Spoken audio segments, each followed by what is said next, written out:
Charles Simeon అనేటువంటి ఒక మంచి గ్రేట్ ఎక్స్పోజిటర్ ఒక ఆయన ఉన్నాడు. ఆయనకట వాళ్ళ చర్చ్లో వాక్యం చెప్పడానికి దగ్గర దగ్గర 18 years నుంచి 20 years వరకు వాళ్ళ పుల్పిట్నే వాళ్ళదట. కానీ ప్రతి వారం వెళ్ళేవాడట చర్చ్కి, ప్రతి వారం నిలబడేవాడట వాక్యం చెప్పడానికి. కానీ అసలు పుల్పిట్ దగ్గరికి రానిచ్చేవాళ్ళు కాదట. అదే చర్చిలో, ఒకే చర్చిలో ఆయన దగ్గర దగ్గర 60 years వరకు ఉన్నాడట. ఆల్మోస్ట్ 20 years వరకు ఆయనకు వాక్యం చెప్పడానికి, ఎందుకంటే ఆయన చెప్పే వాక్యం వాళ్ళకి నచ్చట్లేదు, ఆయన చెప్పే వాక్యం వాళ్ళకు రుచించట్లేదు, మసాలా లేదు దాంట్లో. అర్థమవుతుందా?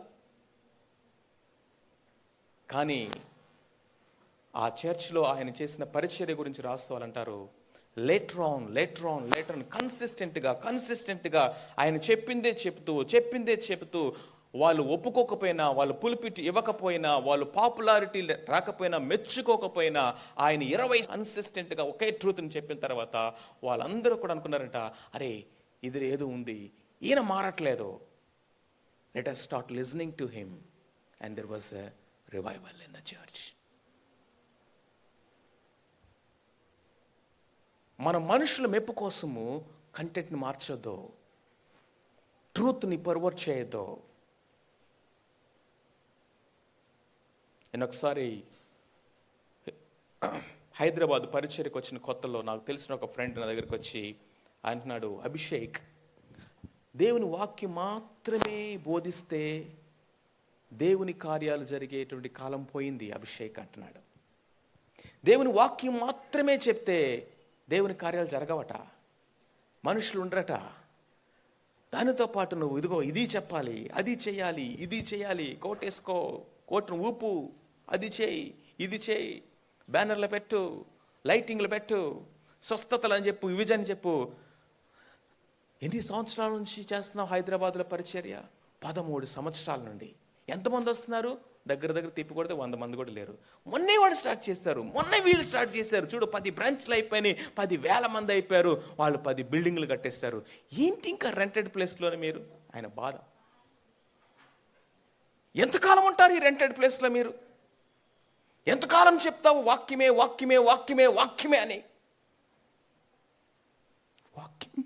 వాక్యమే సోలా స్క్రిప్టురా,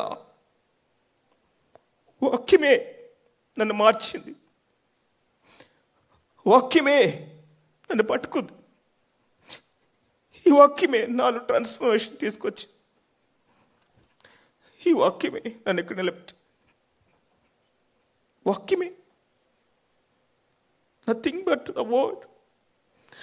ఇది తప్పు నాకేం తెలియదు, ఇది తప్పు నేనేం చెప్పలేను, చెప్పడం నా దగ్గర ఏమీ లేదు, నథింగ్. 20 సంవత్సరాలు కాదు, 100 సంవత్సరాలు చెప్పమన్న ఇదే, ఒక్కడు వినకపోయినా ఇదే చెప్తాను,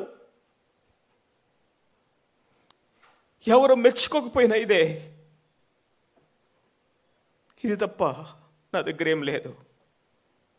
this is the conviction of Paul. ఇది చదువుతున్నప్పుడు, ధ్యానిస్తున్నప్పుడు నేను ఎంత ఆశ్చర్యచెక్కుతున్నాయానంటే, the last days of his life అండి. ఇంకా కొన్ని రోజుల్లో ఆయన చనిపోతారు. ఆయన తెలుసా సంగతి? పానార్పణముగా పోయబడ్డానన్నాడు, నేను వెడలపో కాలం ఆసన్నం అయిపోయిందన్నాడు. His death is very near అన్న సంగతి ఆయనకు తెలుసు.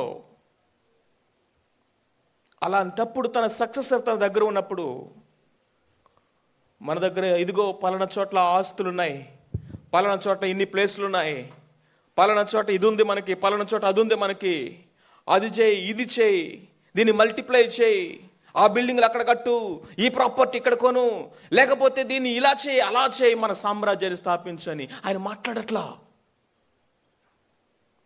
If it all there is a last breath of Paul, he breathed the very breath of God, the word.